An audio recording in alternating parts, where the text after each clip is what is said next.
usia pematangan dalam usia manusia. Saya kira demikian. Terima kasih. Akhirul kalam dan suratul mustaqim. Wassalamualaikum warahmatullahi wabarakatuh. Waalaikumsalam. Jazakallahu khairan kafiran atas sambutannya Ustaz Samsudin. Selanjutnya mungkin sambutan dari Babeh ya, langsung dari Turki, insya Allah akan memberikan masukan dan arahannya kepada kita semua. Babeh, waktu dan tempat kami persilahkan. Assalamualaikum warahmatullahi wabarakatuh. Waalaikumsalam. Apa kabar Pak Samsudin, Pak Amun, Pak Torik, Pak Rofi, semua yang hadir, mudah-mudahan sehat walafiat. Auzubillahi minasyaitonirrajim. Bismillahirrahmanirrahim. Alhamdulillah. Oh, ada Pak Miftah juga. Maaf Pak Miftah. Alhamdulillah alladzi arsala rasulahu bil huda wa dinil haq liyudhhirahu ala dini kullih walau karihal musyrikun. Asyhadu an la ilaha illallah wahdahu la syarikalah wa asyhadu anna Muhammadan abduhu wa rasuluh. Allahumma shalli ala sayyidina Muhammad abdika wa nabiyyika wa rasulika nabiyil ummi wa ala alihi wa sahbihi wa sallimu taslima. Adada ma ahata bihi ilmuk wa khatta bihi qalamuk wa ahsau kitabuk. Wa radallahumma an sadatina Abi Bakar wa Umar wa Utsman wa Ali wa ani sahabati ajma'in wa anit tabi'in wa tabi'ihim bi ihsanin ila yaumiddin. Amma ba'du. Selamat kepada teman-teman yang masih melanjutkan long march dan maraton panjang kita di bidang media. Para pengawal redaksi, desain, pemasaran, distribusi, dan seluruh jajaran Lentera Jaya Abadi namanya ya, PT-nya ya. Insya Allah jaya di dunia dan jaya di akhirat. Tanggal 22 September tahun 1888 itu 1888. 100 tahun persis sebelum berdirinya majalah Hidayatullah, sebelum terbitnya majalah Hidayatullah, terbit majalah lain namanya National Geographic. National Geographic ini sebuah majalah yang berdiri diterbitkan di Amerika oleh seorang imigran Jerman namanya Alexander Graham Bell, dan kemudian dilanjutkan oleh menantunya. Umurnya sampai 100 tahun ketika majalah Hidayatullah terbit.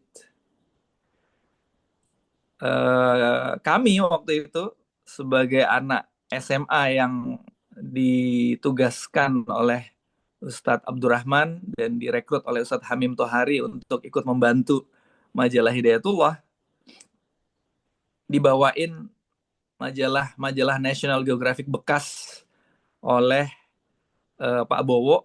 Kita waktu itu rutin setiap bulan mesti pergi ke Pasar Turi beli majalah-majalah bekas. Ya, itu salah satu terobosannya Pak Wibowo waktu itu ya, mencari inspirasi dari berbagai majalah, dan National Geographic itu salah satu sumber inspirasi. 100 tahun waktu itu umurnya. Dan waktu itu kita bertekad, insya Allah majalah Hidayatullah juga seperti National Geographic, umurnya minimal 100 tahun. Ya. Amin dong. Amin.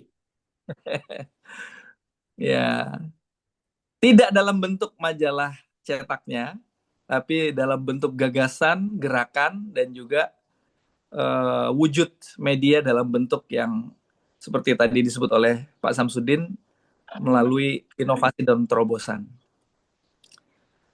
Tidak ada alasan lain selain optimis, selain bahwa kita bisa terus melanjutkan tugas nabawiyah, tugas ilahiyah ini, karena kita bukan sekedar menerbitkan majalah biasa, melainkan menerbitkan dan menjadi penyambung lidah Rasulullah SAW dan mengusahakan agar setiap insan yang membaca majalah ini kemudian mendapatkan basuhan iman ya. Tapi pada saat yang sama, sesudah 37 tahun ini, kalau diukur dalam kajian sejarah atau kajian peradaban, umur 30 sampai 40 tahun itu umurnya satu generasi. Ya. Jadi was-was juga nih, apakah ini acara milad sekaligus acara takziah?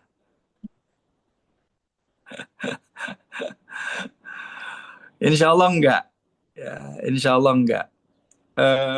Saya minta izin untuk mengambil hamasah dari surat Al-Furqan. Barusan sini baru selesai sholat subuh Pak Miftah. A'udzubillahi minasyaitonirrajim. Tabarakalladzi nazzalal furqana ala 'abdihi liyakuna lil 'alamin nadhira. Maha suci Allah yang telah menurunkan Al-Furqan kepada hambanya agar dia menjadi pemberi peringatan kepada seluruh alam. Satu, majalah Hidayatullah kalau dia berfungsi sebagai kepanjangan tangannya Al-Quran harus menjadi nadhira. Yang kedua, ruang lingkupnya nggak boleh dibatasi hanya untuk Indonesia saja, apalagi Jawa Timur saja. Itu nggak nyunah.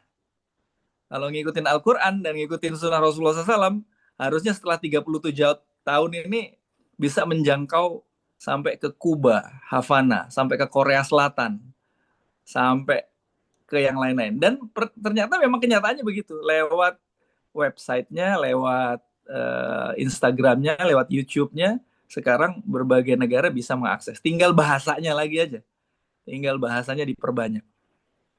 Alladzi lahu mulkus samawati wal ard. Yang kepunyaannya lah kerajaan langit dan bumi. Jadi nggak boleh majalah Hidayatullah berhenti karena kehabisan modal. Itu berarti bertentangan dengan statusnya sebagai sebagai penegak Al-Furqan yang pemodalnya langsung pemilik kerajaan langit dan bumi ini. Bukan punya Hidayatullah ini ya, majalah Hidayatullah ini. Jadi berkhidmat untuk umat itu udah benar itu. Jangan berkhidmat kepada ormas Hidayatullah, berkhidmatnya kepada umat Muhammad sallallahu alaihi wasallam. Ya, dan dia Allah tidak mempunyai anak dan tidak ada sekutu baginya dalam kekuasaannya, dan dia telah menciptakan segala sesuatu. Dia menetapkan ukuran-ukurannya dengan serapi-rapinya. Walam yattakhidz waladan walam yakul lahu syarikun fil mulk wa khalaqa kulla syai'in faqaddarahu taqdira. Ini isyarat agar majalah Hidayatullah juga kembali mendalami sains, ya, ilmu. Dia harus jadi bahasa tengah. Jadi kalau dalam ilmu jurnalistik itu ketika kita menjelaskan bahasa jurnalistik atau komunikasi jurnalistik itu letaknya di mana dalam komunikasi manusia? Ada bahasa baku, ada bahasa sastra. Bahasa baku ini bahasa ilmiah, akademik, yang rigid, yang tata bahasanya tidak boleh multitafsir. Bahasa sastra ini berisi keindahan-keindahan. Boleh berisi tafsir-tafsir yang berbagai-bagai, yang berbeda-beda. Nah, jurnalistik itu ada di tengahnya ini. Artinya apa? Dia menyampaikan gagasan-gagasan yang kuat, tapi dengan kalimat-kalimat dan komunikasi yang indah. Bapak dan sekalian ya Allah, kekuatan, nah ini fungsi Sahid. Saya merangkum ini dari berbagai ceramahnya Allahyarham Ustadz Abdullah Said rahimahullahu ta'ala. Tadi malam saya duduk sama seorang mujahid dari Gaza yang pernah mampir di Gunung Tembak. Pernah mampir di Gunung Tembak beliau tahun 2007 pertama kali. Saya kasih lihat fotonya Allahyarham Ustadz Abdullah Said. Ini muasis. Masya Allah, kata beliau, kalimat pertama yang keluar dari lisan beliau, ini Ustaz Abdullah Said nih sekarang lagi istirahat sambil argonya muter terus, argo pahala dan amal solehnya muter terus dari seluruh Indonesia, dan termasuk juga dari majalah Hidayatullah ini, karena waktu itu beliau ya ada foto yang sangat legendary, beliau berdiri di atas mimbar sempit-sempitan bersama Menteri Harmoko, Menteri Penerangan zaman Orde Baru. Ketika itu Menteri Harmoko mampir ke pesantren Hidayatullah Karangbugis, tahun 1986.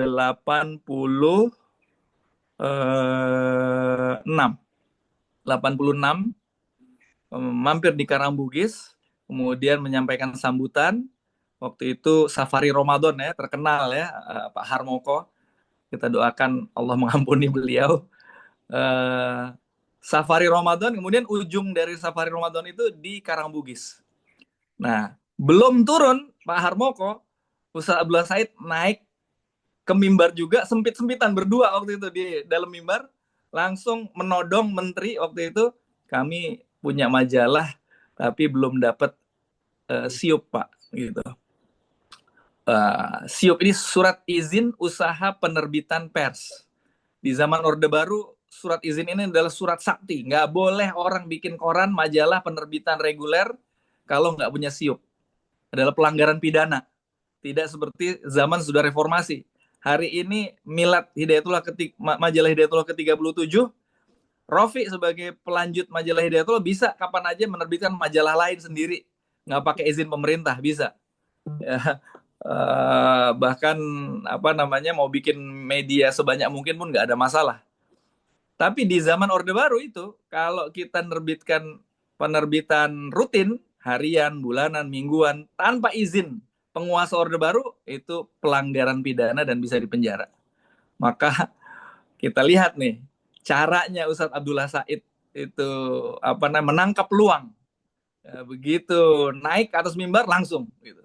Kita pengen nih, ada anak-anak muda Said di zaman sekarang kayak gitu juga.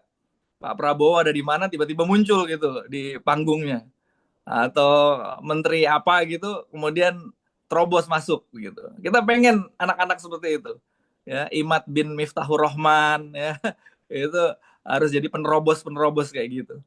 Nah, akhirnya singkat cerita dapatlah, tapi tidak dapat siup, dapatnya STT, surat tanda terdaftar. Itu adalah surat izin untuk menerbitkan majalah, tapi terbatas, yaitu hanya untuk komunitas saja. Komunitas kita luas, yaitu umat Islam kan gitu. Jadi diakalin seperti itu.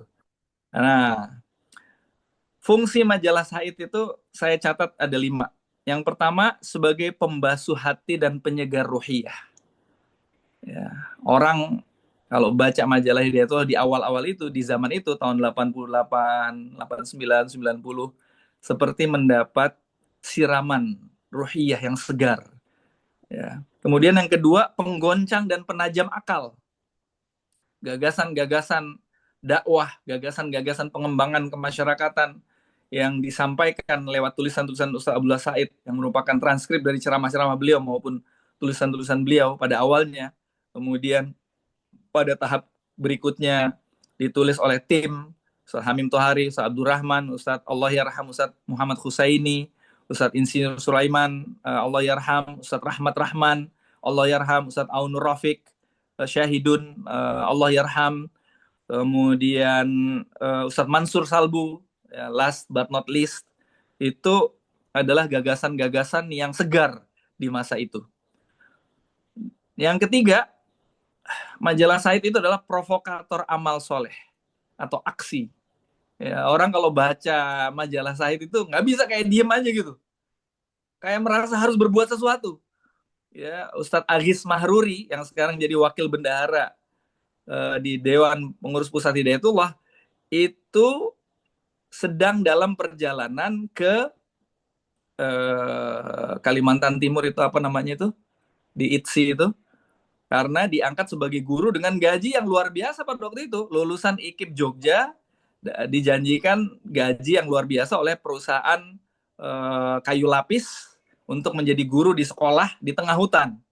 Tapi begitu baca majalah Hidayatullah, judulnya waktu itu kalau nggak salah judul yang dia baca itu di Kajut itu ini, melawan kehidupan materialisme gitu. Judulnya begitu. Dan kemudian setelah baca majalah itu, dia batalkan berangkat ke sekolah itu dengan gaji yang besar. Dia kemudian memutuskan untuk hijrah ke Gunung Tembak tanpa prospek apa-apa, hanya karena baca majalah Hidayatullah. Dan itu banyak yang lain waktu itu yang seperti itu, termasuk yang baru masuk di Zoom ini, Pak Saiful Hamiwanto ini, ya, mantan pemimpin redaksi majalah Hidayatullah. Buka kameranya Pak Saiful, biar kelihatan wajahnya yang bersinar-sinar itu. Ya, Pak Saiful Hamiwanto ini direkrut tahun 1994. Ya, direkrut oleh majalah Hidayatullah pada tuh lihat tuh wajahnya, masya Allah, munawar, ya, bersinar-sinar cahaya jenggotnya. Tahun 1994, 94 atau 95 full? 94 ya? Ya. Direkrut majalah 94 atau 95? Lupa. Ah, tuh kan, udah tanda-tanda kakek-kakek udah itu udah. Ya, sama saya. Ketika itu saya nggak ikut mengetes beliau, tapi begitu beliau sudah selesai direkrut, diterima, saya tanya, kenapa lulusan jurusan ekonomi pertanian, Institut Pertanian Bogor, institut fleksibel banget, itu mau-maunya jadi wartawan majalah Hidayatullah, sementara lulusan-lulusan IPB yang lain, oh lagi di kereta dia. Lulusan IPB yang lain waktu itu jadi wartawan majalah Tempo, jadi wah macam-macam, jadi hebat-hebat. Pokoknya lulusan IPB itu bisa jadi apa aja kecuali jadi petani. Padahal Institut Pertanian, ya, di perbankan dan lain sebagainya. Nah, Ustadz Saiful waktu itu saya tanya, kenapa kalau lulusan IPB mau-maunya gitu? Beliau waktu itu tertarik karena satu, figur Ustadz Abdullah Said. Yang kedua, gagasan dakwah dan harokah yang dihadirkan waktu itu. Yang ketiga, komunitas yang muncul. Ini kekuatan waktu itu ya, magnet. Ya, magnet gerakan Hidayatullah pada waktu itu ada 3. Yang satu, pemimpin yang karismatik. Yang kedua, gagasan dakwah yang segar. Dan yang ketiga, yang segar itu maksudnya itu ya itulah, saya harus ngomong terus terang di sini. Gagasan dakwahnya waktu itu adalah mau melanjutkan cita-citanya para pendahulu ya, Muhammadiyah, Masyumi, DITII untuk mendirikan negara Islam, mengambil alih negara ini gitu. Sekarang nggak pernah ada yang ngomong di Hidayatullah kita mau ngambil alih negara ini, nggak ada. Majalah Hidayatullah harus kembali itu menyegarkan ide itu, ya. Kalau mau bertahan hidup, kalau nggak ini jadi takziah nih. Ya. Kemudian saya itu 3 itu yang bisa menarik Pak Saiful. Sekarang tahun lalu Pak Saiful sudah pensiun, tapi sayangnya cita-cita itu belum terwujud. Tapi insya Allah sih beliau kayaknya hatinya masih sama majalah Hidayatullah. Kekuatan yang ketiga itu provokator amal atau fungsi Sahid yang ketiga itu provokator amal atau aksi. Fungsi yang keempat adalah tutorial atau petunjuk teknis bagaimana melakukan community development, yaitu dakwah dan tarbiyah, mengembangkan masyarakat menjadi masyarakat Islami.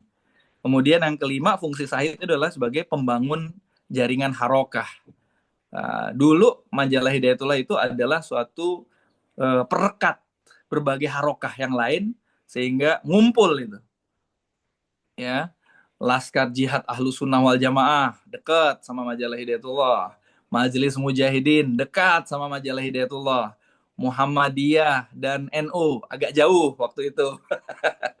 Terus Partai Keadilan dekat sama Hidayatullah, bahkan jadi murabinya teman-teman di Jakarta karena waktu itu murabinya Hidayatullah belum ada ya. Ini harus ngomongin secara terbuka Pak Muftah. Waktu itu murabinya Hidayatullah belum ada ya.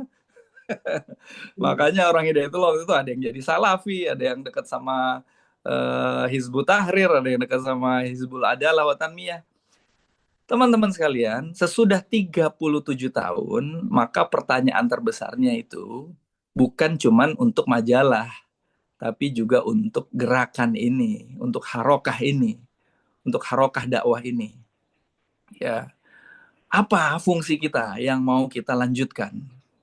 Apa fungsi kita yang mau kita lanjutkan? Bukan cuman dari Ustadz Abdullah Said, tapi dari Nabi Muhammad SAW di Indonesia ini. Ini misi yang mulia, misi yang besar. Modalnya juga dikasih sama Allah, modal yang sangat besar. Pokoknya nggak boleh ada satupun jajaran redaksi dan perusahaan Hidayatullah yang pesimis. Wah, kita harus ngutang sini, utang ke sana. Pak Yosef tuh udah sampai sampai liar-liar itu Pak Yosef itu cari modal baru, cari ini. Nggak boleh ada yang pesimis.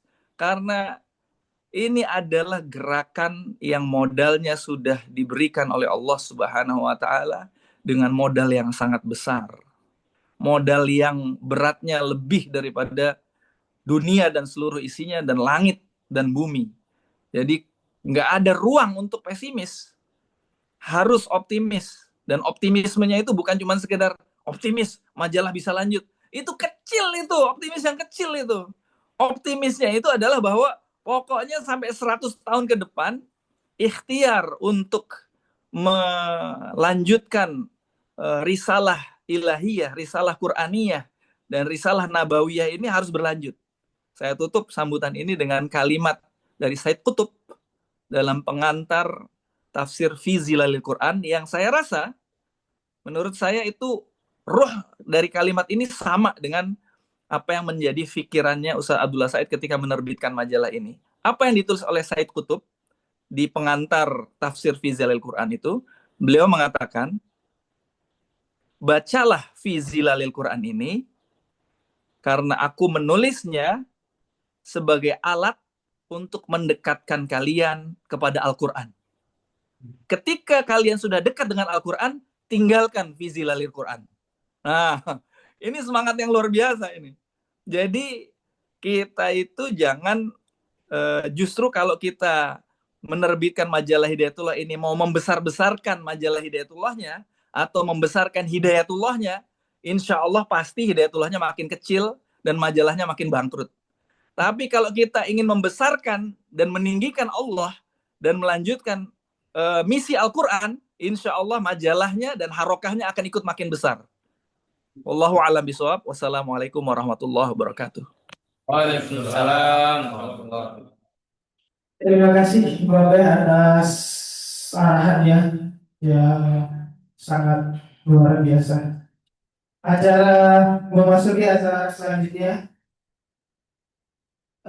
kami punya hadiah berupa topi, tetapi bagi yang mungkin sedikit bisa memberikan harapan atau berbicara tentang majalah hari ini yang ke-37, mungkin ada yang bisa dari yang Kekida mungkin.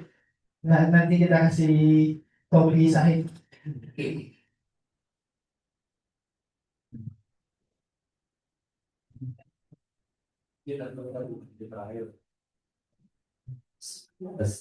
Bismillahirrahmanirrahim. Assalamualaikum warahmatullahi wabarakatuh.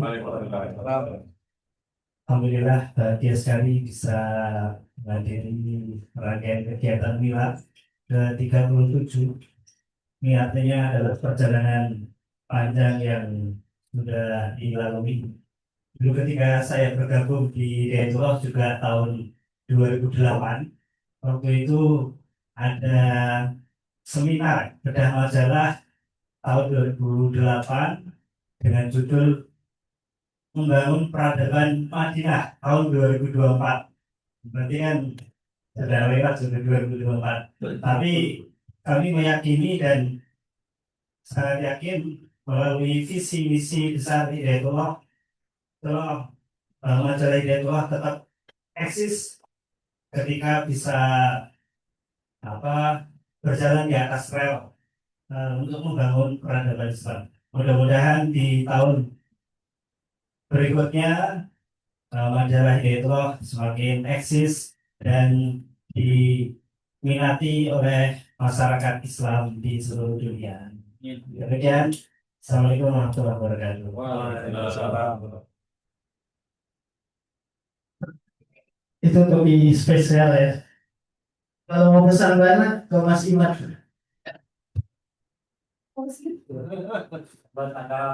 Oke, acara selanjutnya mungkin berhubung sebagian dari Asatid kita lagi ada acara. Mungkin terakhir dari Ustadz Amun dulu sebelum sebagian mungkin bisa meninggalkan tempat. Kami persilakan waktu untuk Ustadz Amun. Assalamualaikum warahmatullahi wabarakatuh. Waalaikumsalam. Alhamdulillahirabbil alamin wassalatu wassalamu ala asyrofil anbiya'i wal mursalin wa ala alihi wa sahbihi ajmain. Amma ba'du. Setelah sambutannya saya pikir jadi kabar. Terima kasih sambutan ya. Terima kasih komentar tentang modal saya. Jadi saya ucapkan selamat kepada teman-teman saya yang telah mempertahankan majalah ini hingga bisa sampai 37 tahun. Itu bukan pekerjaan yang mudah buat saya di tengah terpaan apa media yang seperti sekarang ini, dan mempertahankan 37 tahun dengan apa kondisi yang seperti ini itu sudah prestasi, nah, prestasi yang membanggakan. Kalau dulu kita kemana-mana bawa ada suara hidayah tua itu dengan apa bangga dan percaya diri. Sekarang ini ada majalah hidayah tua seperti itu percaya diri dan bangga tetap. Tapi bagaimana kita bisa menjalankan misi yang seperti dulu lagi, itu yang mungkin berat bagi kita semuanya. Bahwa sekarang ini kita nggak merasa bahwa majalah hidayah itu punya kita. Itu kalau saya. Jadi majalah hidayah itu yang punya teman-teman saya itu. Bukan cuma kita ya. Nah, itu di organisasi juga begitu Pak. Kalau ditanya majalah hidayah itu ya punya saya itu, bukan punya hidayah itu. Ya, kenapa begitu? Menurut kami ini yang paling penting, karena apa sesuatu itu bisa hidup dan bertahan lama itu karena memang manfaatnya, kebermanfaatan. Selama kebermanfaatannya tidak apa tidak tidak ini apa berkurang gitu, maka ya selama itu juga orang akan, nah itu sudah apa sudah manusiawi dan sudah apa namanya sudah sunatullah. Jadi ada daun yang jatuh kemudian layu dan mengering jatuh. Ya sebenarnya begitu. Kenapa daun itu bisa layu dan mengering? Ya karena sudah nggak bermanfaatkan lagi, sudah nggak bermanfaat lagi bagi tumbuhan. Sesuatu yang tidak bermanfaat lagi bagi tumbuhan itu ya kemudian layu, mengering dan jatuh. Dalam tubuh kita juga sama. Sel-sel yang ada dalam tubuh kita itu tidak terpakai dengan itu bermanfaat. Itu juga kemudian mengering, kemudian hilang dan dikeluarkan dalam tubuh kita melalui proses ekskresi. Yang terbuang bisa lewat apa?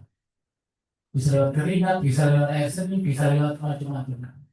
Nah, semuanya yang tidak bermanfaat juga kalau nggak bermanfaat tetap ada disimpan, itu juga menjadi penyakit. Makanya kita juga bisa apa? Mengeluarkan sesuatu yang tidak bermanfaat dalam tubuh kita itu ya sesuatu yang sangat istimewa.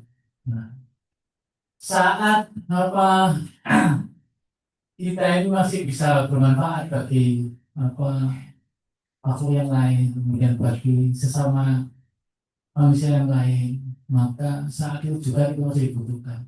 Saat dibutuhkan itu kita masih hidup. Jadi kalau orang hidup itu sudah tidak dibutuhkan oleh pasangan ya, itu sudah dapat dilarang mati. Ya. Dan saya berharap majalah ini tetap harus selalu related dengan tumbuh kembangnya organisasi ini. Harus related. Kalau nggak ada hubungannya, ketersambungannya itu tidak ada, maka kenapa ditinggalkan?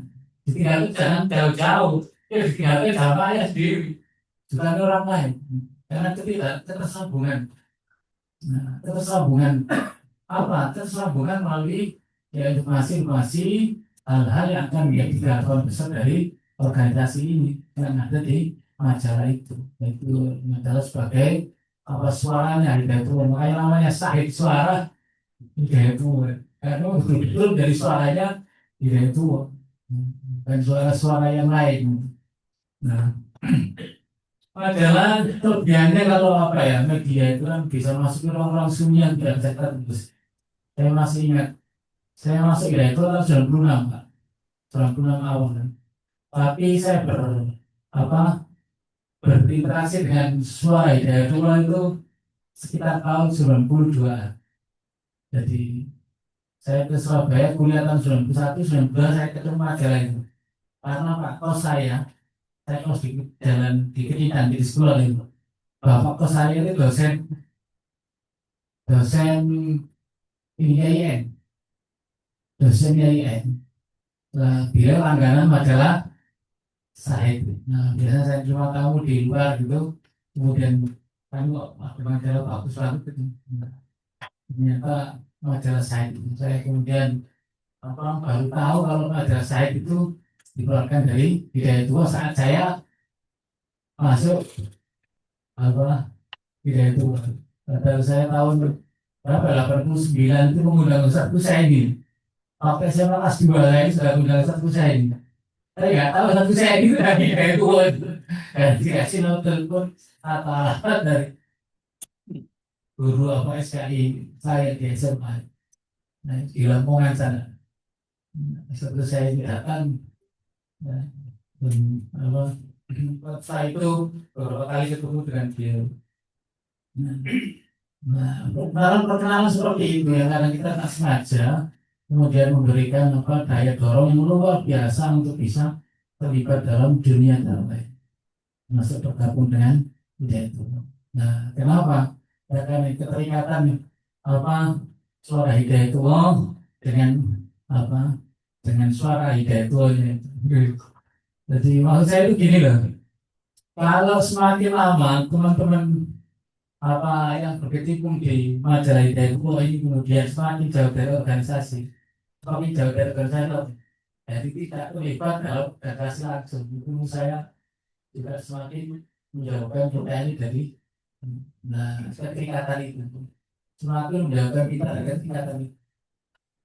Jadi organisasi yang harus aktif diikuti oleh teman-teman majalah ini adalah yang mestinya aktif di dari pukul organisasi, jadi ininya itu makanya menjadi pengelola Sahid itu juga menjadi pengelola organisasi. Dan itu nyambung karena permasalahan nanti akan menjiwai, nulis artikel di Sahid itu menjiwai, bukan berdasarkan bayangan kita. Nah, saya kira kalau itu nanti terjadi, saya akan menjadi pendobrak dakwah lagi dan kemudian menjadi kebanggaan kita semuanya.